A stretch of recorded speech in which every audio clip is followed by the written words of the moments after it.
On August 4, 2025, something happened that could alter the balance of power in naval warfare. Ukraine's military intelligence service, known as HUR, published 10 pages of highly classified documentation about Russia's most advanced nuclear submarine, the Boryai-class Knyaz Pozharsky. The leak wasn't vague or speculative. These were hard documents, verified, traceable, and they came directly from inside the Russian Navy. No one knows exactly how Ukraine pulled this off. But what is clear is that either HUR planted a deep cover agent inside the Russian military, or more likely, they turned a member of the Knyaz Pozharsky crew.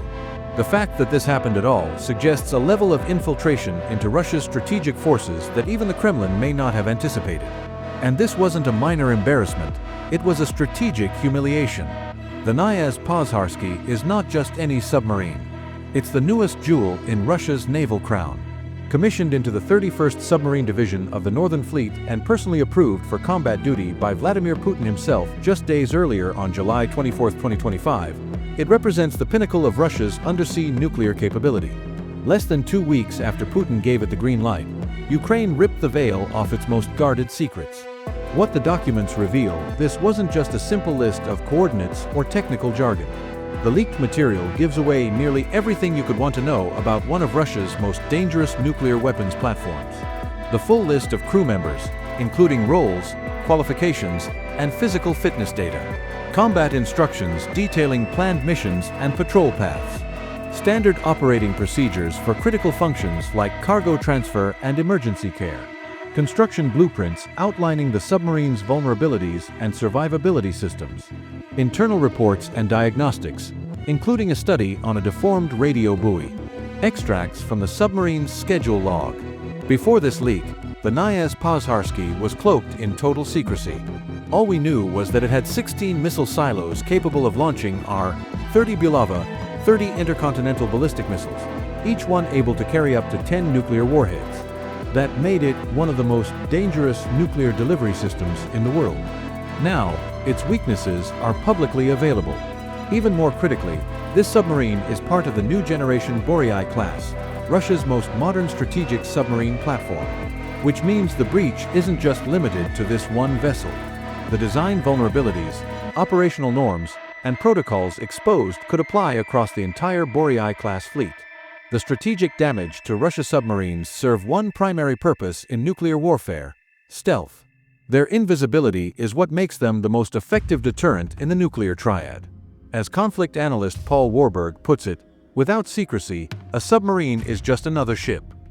Now that the Knyaz Pozharsky has been compromised, it no longer enjoys that critical advantage. The leak also reveals operational schedules and mission planning, a nightmare scenario for any military. With this information, Ukraine, NATO, or any of Russia's adversaries can track, predict, and possibly counter the movements of a submarine that was previously undetectable. And while the submarine is still technically combat-ready, its mission viability has been severely degraded. If Ukraine or another adversary knows where it's going to be and when, it becomes targetable. The illusion of unpredictability is shattered. Why this leak matters globally: Russia's nuclear deterrence relies on ambiguity. The fact that its submarines can hide and strike without warning is a key part of Putin's strategy to project power. With this leak, not only has Ukraine stripped away that ambiguity for the Knyaz Pozharsky, but it's also potentially compromised the entire Boryai-class fleet, Russia's most modern class of nuclear submarines. The documents prove something more serious than espionage: systemic failure. Whether it was bribery, poor operational security, or corruption among the crew, this breach underscores a vulnerability in Russia's military hierarchy.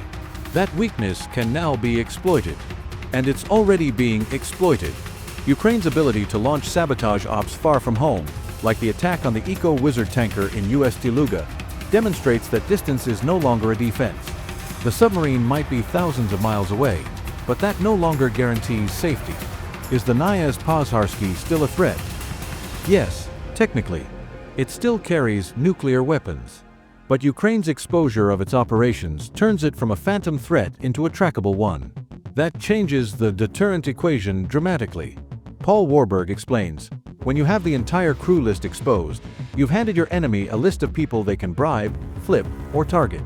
That alone might be enough to justify pulling the submarine offline. This isn't just theoretical.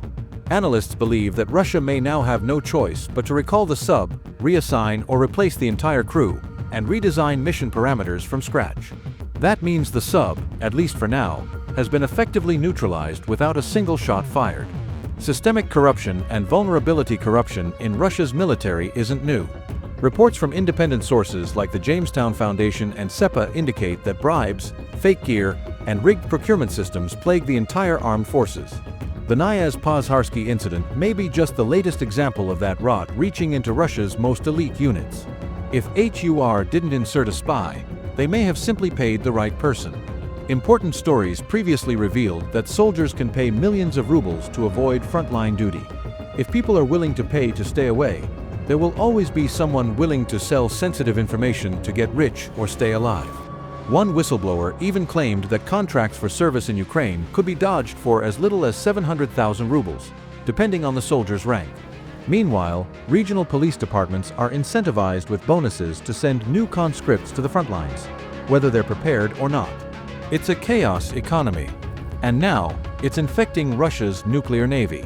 A crippling blow to Russia's nuclear triad. Russia's nuclear deterrent is based on three pillars: land-based ICBMs, strategic bombers, and submarines. Over the past year, all three have suffered major setbacks. Multiple failed missile tests, including a catastrophic Sarmat launch in September 2024 and a failed RS-24 Yars launch in May 2025. Devastating Ukrainian drone strikes on key air bases as part of Operation Spiderweb, potentially eliminating up to a third of Russia's strategic bombers. A tsunami in late July 2025 caused by an earthquake, damaging key naval infrastructure including a base housing nuclear submarines. And now, the exposure of one of the crown jewels of its submarine fleet. In isolation, any one of these issues would be serious. Taken together, they amount to a strategic disaster. The bigger picture: what Ukraine has done is far more than a tactical win. It's exposed systemic flaws in how Russia manages its most sensitive assets. It proves that even nuclear submarines, which are supposed to be the most secure platforms in the Russian arsenal, are vulnerable to compromise. This sends a message to every military and intelligence agency in the world. Russia is not as secure as it pretends to be. And perhaps even more important, it tells the Russian people and the Kremlin that even their most advanced weapons cannot operate in total secrecy anymore. Conclusion: so the next time someone says Russia is too powerful to challenge, just remember, within 2 weeks of deployment, Ukraine managed to crack open the secrets of its most advanced nuclear sub. That's not just a failure. It's an embarrassment. It's a wake-up call. And it might be a turning point. Even as Putin postures, Ukraine is rewriting the rules of modern warfare, not with firepower alone, but with intelligence, cunning, and the ability to expose even the most terrifying weapons of war as vulnerable machines operated by corruptible men. Thanks for watching The Global Post. Drop your thoughts below and subscribe for more breakdowns like this one.